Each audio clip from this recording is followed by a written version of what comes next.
Hello and welcome everybody to a brand new episode of Stenden TV magazine. My name is Catalina and I will be your host for this episode. The topics for today are virtual reality, Behind the Song with Dominic, The Passion 2017 and Stucco Mem. The first item, media news, will be about the Oculus Rift, which are virtual reality glasses. Some students will be trying it out and answer the question whether it's a good entertainment value or not. Check it out.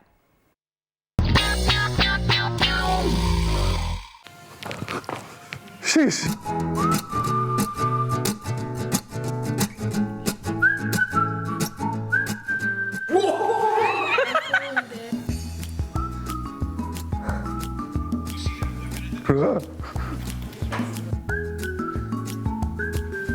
The fuck is this, Bernard? Oh, there are fishes. Is this the only thing I can do? Shoot a dragon?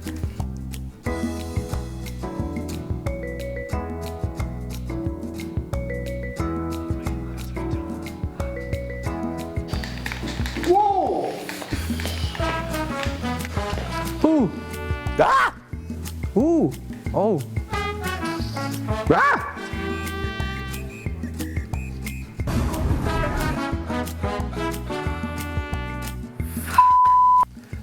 This is so weird. I'm in the fucking studio. I'm so shitty at this thing, oh my gosh. Oh, nice! Ah! Oh, Dominic, fuck!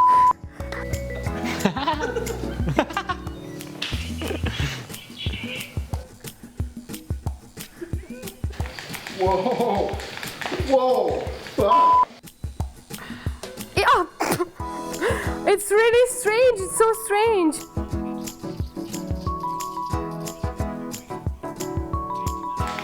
Woo! Shit! I think it's a great experience. It's a lot of fun. It's a new technology and people will buy them. It will become more and more popular. It's nice. It's weird, but it's nice. It's like a really nice experience.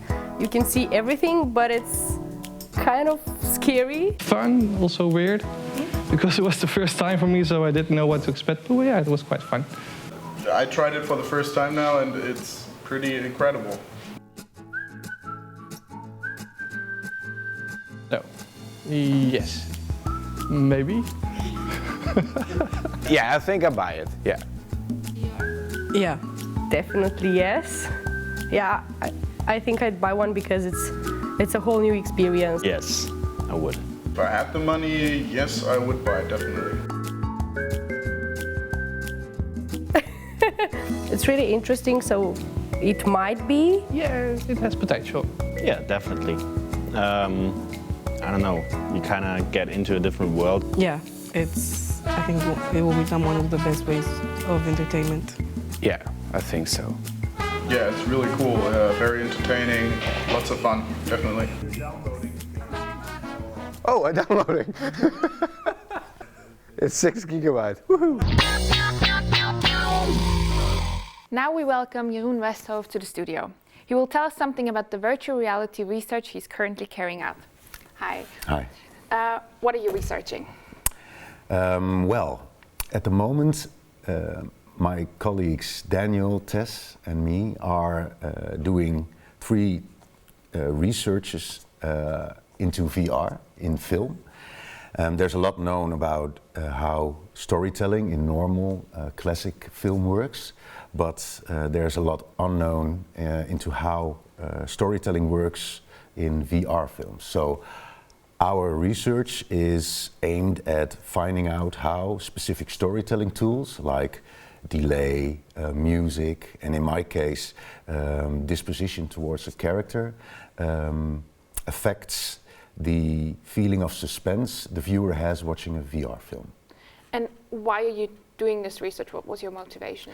Well, we're doing it for our master thesis, and our motivation is that we believe strongly that VR is there to stay, is here to stay, and it will have, at least that's what we think, it will have a tremendous impact on our media consumption over the next years. And we are really trying to help out the industry with our thesis in finding ways to tell a story through VR. So it's really all about helping the industry creating beautiful products in VR. And can students participate in your research? Oh yes, yeah. We are looking for, well, hundreds of students actually to participate in our research. And the research will be performed, I think, in a week from now. So if anyone is interested in participating, they could apply through an email to Daniel Oudhuizen. And then we will let them know when they can come up and test our film. And are there any requirements for participating? Yeah, you have to be between 18 and 35. Okay. Any more? No, that's about it. Okay. Yeah. And what was your opinion about VR after trying it for the first time? Well, there's a big difference between before you've tried it and afterwards. And I would recommend all students from MEM to really try it. It's set up in the learning company.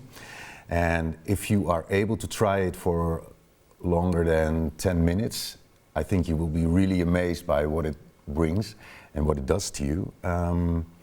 Before I tried VR myself, I thought, well, maybe it will actually not be really like real and therefore not really immersive.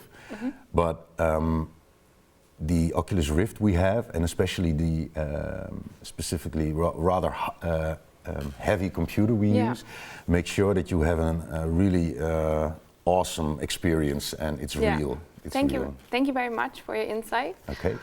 Music warms our hearts, opens our souls, and clears our minds. Well, what is the story behind the lyrics?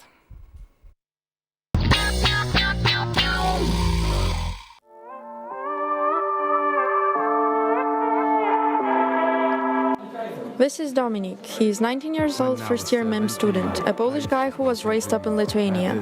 He came all the way to the Netherlands for studies and a new chapter of his life, which is closely related with the music industry.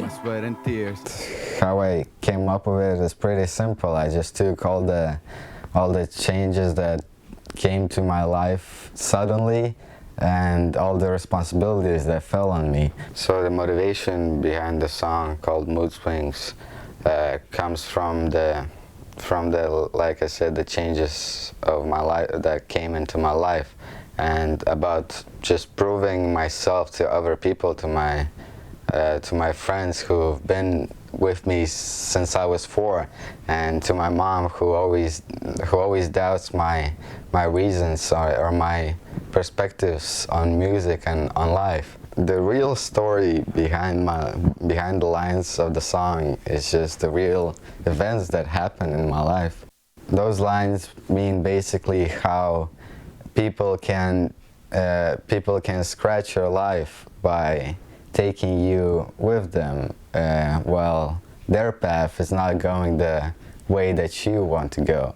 And some people still depend on those people who are falling in their life until they hit the ground floor, which means basically the lowest point in their life. So, and the meaning behind those words is just to stay true to yourself and still have your opinion. The elevator describes the fall that people go through. If the elevator breaks down, people usually fall and hurt themselves pretty badly. And the buttons show the people you thought you can trust on, but when you're pressing them, when you want something from them, they're never there. And in 21st century, we especially see a lot of people on their phones, but actually not available to their family members or close friends. Or first of all, growing up, so discovering yourself and finding out what you want to do, and with it also self-actualization. It's basically similar, so also what you really want deep inside, and also dreams, so following your dreams, which you always have when growing up as well. So for me, this story is about a guy who traveled to a foreign country, and he had lots of fall downs, and now he is desperately looking for attention. But between the lyrics, I can feel his emotions, that he is sad, that he is upset, and that he wants, maybe that he wants to find a person who would support him.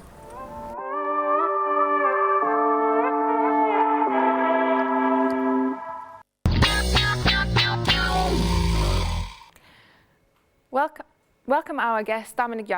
He's a first-year MEM student from Lithuania who puts his personal experiences and emotions with deep feeling into the lyrics. Hey, Dominic. Hello. So, what is your biggest dream in regard to music or maybe any other industry?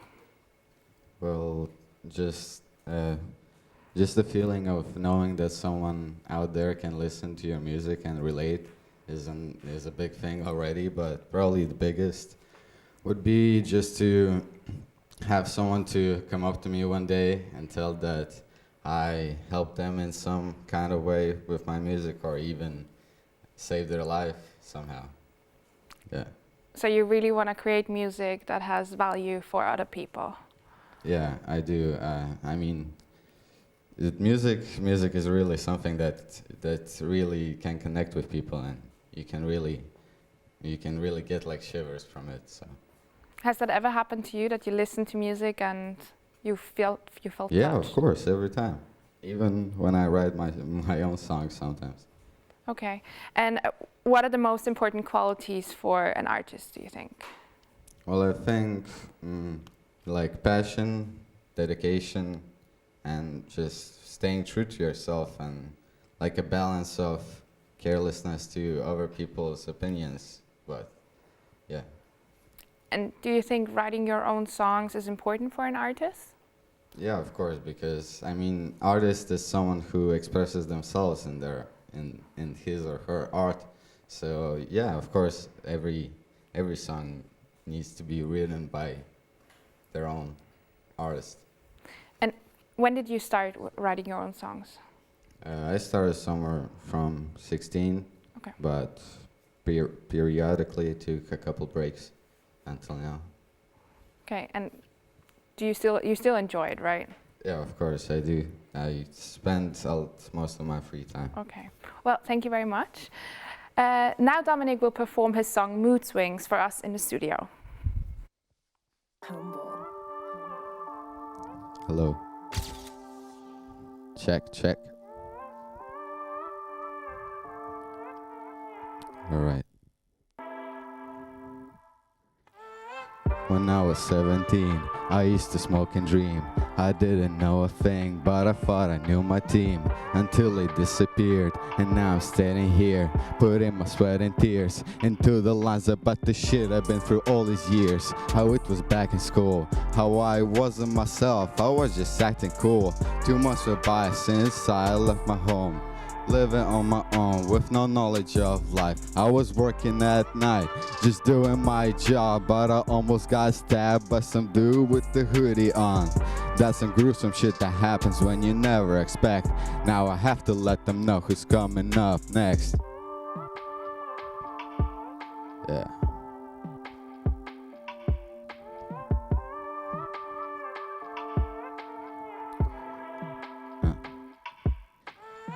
And if the past hurts, some people might fall, dragging you down until you hit the ground floor.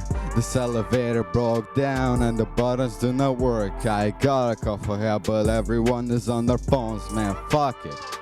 People often mistake dreams for diamonds or gold, but I ain't sitting around waiting for something to happen. One day I'll prove to you that this is so much more than just me rapping. Yeah, so much more. Listen. This is more than just music, and not about fame. This is finding myself, cause I lost everyone else. I traveled all these miles to turn a new page. I thought that it would be better to just let go and escape, but now the feelings won't go. A lot of them stayed, and I'm feeling so doubtful, but maybe you feel the same. Pointing fingers while there is really no one to blame. Just look back in time and see who you truly became. It's dumb. Thank you. Stenden.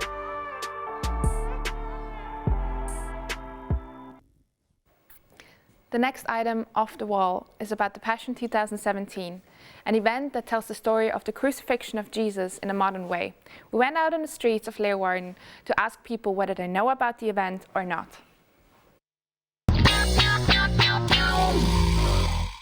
Hello everyone, we're here at the Wilhelmina Square. As you can see now, there's a market. It's a pretty big square, and on the 13th of April the Passion is going to be held here.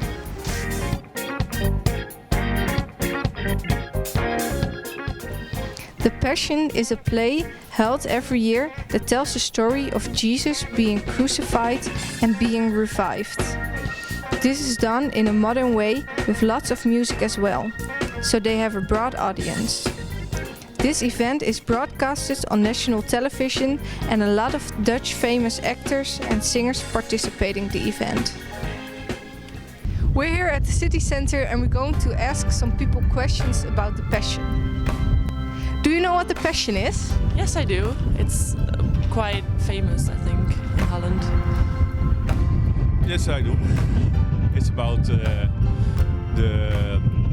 Jesus died for our sins and rose up again, and so we can have new life in Him. Yes, I know. Did you know the Passion is going to be held in Leeuwarden this year? I had no idea, no. Yes.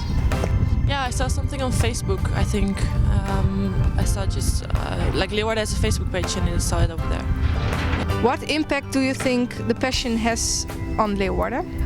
I think it's great for the city Leeuwarden, but I think Passion is not my interest, but it's great for the city. But what impact I hope is going to be, is there's going to be a great impact, that people will realize what the Passion is all about. It's all about the passion of Christ, willing to die on the cross for our sins. And it's something that we're looking forward to being revealed to the people of Leeuwarden. I think it's going to be very busy, but I don't know about the impact. I think it's going to be quite of a celebration with the whole city, I hope. Are you going to the Passion yourself? I think I will, yeah. If I can make it, I will. Yes, indeed, we are going with the family. Yes. Yeah. And why are you going? Do you have some connection with Passion? Yes. We following. We just followers of Jesus, and we go out on the streets every Saturday. This time on a Friday, and we go out and talk to people, and we pray for people, and we believe that Jesus is not changed and He still heals today. Not really. But I think it's interesting to just experience for once in your life, and it's so close to home now, so why not? Yeah, I'm going with my friends, and I don't know why, but I think I'm going to drink beer or something. Just for the party? Just for the party, yes. Okay. Yeah. As you can see, the reasons why people go to the Passion really different. Some people go just for the party, and some people go for the story of Jesus. In my opinion, the Passion should get more recognition because it brings people together and it's just a beautiful story. Back to the studio. It was great to hear what the opinions about this event are. Maybe they even convinced some of you guys to come to the Wilhelmina Square on the 13th of April here in Leeuwarden. Now we have a Skype interview with one of the cast members, Henri Tindal. Hi, Henri. Hi. How did you become part of the cast of The Passion? Wow, well actually they called me, and my manager called me and said, hi, I know you did it last year. I was one of the disciples. And then she said, would you love to do it again? As one of the disciples? Oh, that's not the way they do it, right? And she said, no, but they asked you to do one of the roles that if you wanted to be Peter. And I was like, but Peter, really? She said, yeah. I was like, okay, cool. Yeah, why not? I was super happy about it, but I couldn't believe it at first. Oh, that's really interesting. What is your opinion about the Passion as a concept? Well, the Passion is actually really good because it brings religious people and non-religious people together, because the story is just that good. Everybody can relate to it, or anybody can relate to it, and it's not even about being religious anymore. It's something you can learn from the story anyway. So that's I think that's the best thing about it. And why do you think that you got the role of Petrus? Well, I don't know. I think. Well, I couldn't say it was typecast, because this is the first time that I think the Peter is black in Holland, and the first time that Jesus is black. So it's not, I don't think it's typecasting, but it's about, well, the thing is, this year they wanted to do it make it all about connection, people connecting, bringing people together, and it doesn't matter where you come from. So if you ask me why did I get the role, it's maybe I delivered good work last year, and they're like, well, he's doing good this year, so maybe we can ask him to do it this year. So I was, anyways, I was happy about it. And do you think that Leeuwarden is a suitable city for the Passion, and if so, why? I think you can do it anywhere, because all the locations have like their special spots, the nice buildings, and David is the how do you say that, director? Mm-hmm. And the way he works is really special. He goes to the locations himself. He draws a whole new location on his computer, and he's like a new architect. And he really goes into it. He really goes into it. So I think you can do it anywhere. But Leeuwarden op zich, it's special. It's like well, nice city. Unfortunately, we don't have any more time, but thank you very much for the interview. Thank you very much. Yeah. Regarding the rubric Best of Stenden, the next item will introduce this new Stuco chairperson to you. Let's take a look at the video. Hi, my name is Jeffrey Maduro. I am a third-year MEM student here at Stenden, and I am currently the new chairman of Stuco.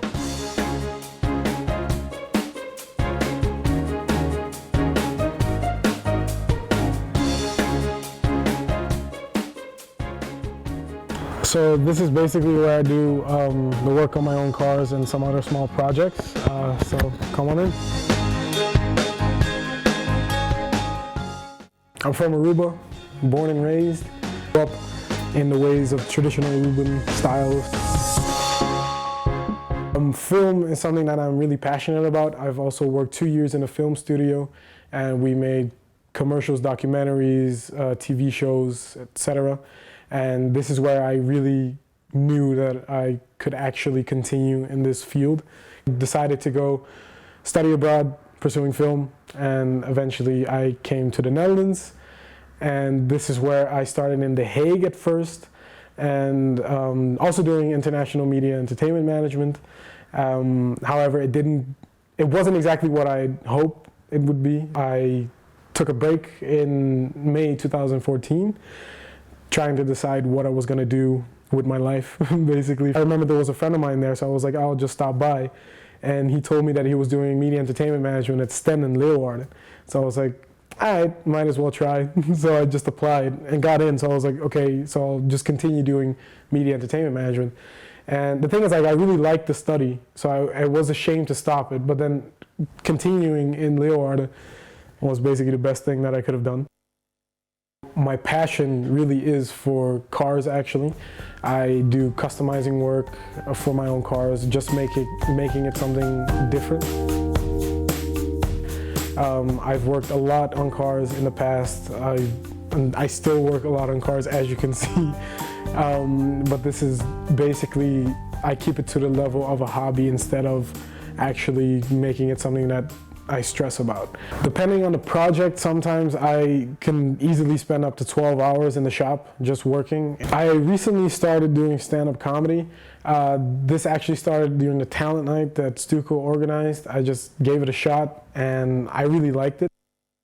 It is something that I like doing, apparently, so I also do that on the side, which is completely weird to all the stories of doing media, cars, and then also stand-up comedy. But if it works, why not?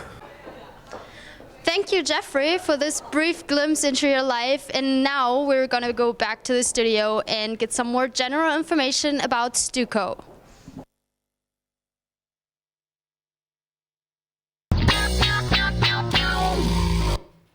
Now we would like to welcome Catalina, who is the Vice Chair of Stuco. She also has been a member of the organization for almost 2 years. Today she will tell us what Stuco is all about and give us an insight on their work. Hi Catalina. Hello. So what is Stuco's purpose? Well, we started off years ago as a student organization, Stuco means Student Council. And when Stuco started, I wasn't even part of it. That was years ago, but they mainly organized parties and events. But by now we kind of switched to more educational events, and we kind of try to be the connection between the staff members of MEM and the MEM students. And in case there is anything up, people can come to us, and we try to establish that connection and keep that. And what are the different departments of Stuco? We have, first of all, the event department, because we still organize events. It's still part of what we do. And they mainly come up with a plan and the organization. Then we have the marketing department. They care for the social media channels that we have, mainly care for Facebook and what we post on there, and Instagram and all the other channels. Then we have the design department. They care for the posters, the banners, for whatever event we need the posters for. And then recently we started to have a feedback department, because I think everyone at Stenden knows that the really basic questionnaires for giving feedback on the modules don't really work that well. So we talked with the staff and came up with the idea of having a feedback department, which would make giving feedback a bit more interactive. How much time do you spend per week to work for Stuco? Well, we have weekly meetings of 1 hour, so everyone who is in Stuco attends that meeting and spends at least 1 hour weekly. But then, depending on which event we have coming up, we also have to spend hours on planning that, organizing that. For example, the media event takes more time because we have to prepare discussion topics, and then Jeff and I also have meetings with the staff, and then I would say 2 to 3 hours on a weekly basis more next to the weekly meetings. Who can join Stuco? Well, first of all, you should be a MEM student, because we're basically there for all the media entertainment management students. But apart from that, if you have the right motivation that you want to do something for your study and you show enough initiative, then you can just send us the application and then we will invite you to a meeting. What do you think is the main advantage of being a Stuco member? I feel like the communication that you get and the connection that you establish with the other Stuco members is one of the main reasons why people should join Stuco. You really get to know people from the first year until the third year. You really get to see what they're up to, how excited MEM students can be about the events, and you are really well informed about everything that's going on within the studies. What is the next event that you planned? The next event that is coming up is in the middle of April, on the 19th. It's going to be an Easter brunch at Hestia, the student lounge, and we organized that last year as well. But within Stenden, now we outsourced it to Hestia, to that location, and it's going to be a brunch where staff and students can come together, and we're also going to have an Easter egg hunt, so it's really related to the actual season then as well. And then afterwards, in May, we're going to have the media event, which is a bit more of an educational event to discuss about recent topics in the media. Well, thank you very much that you gave us an insight what Stuco does, what Stuco is, and how you can also join. Thanks for sharing all the insight on these various topics, and thank you everyone for watching. This was it for today, and we hope to see you next time.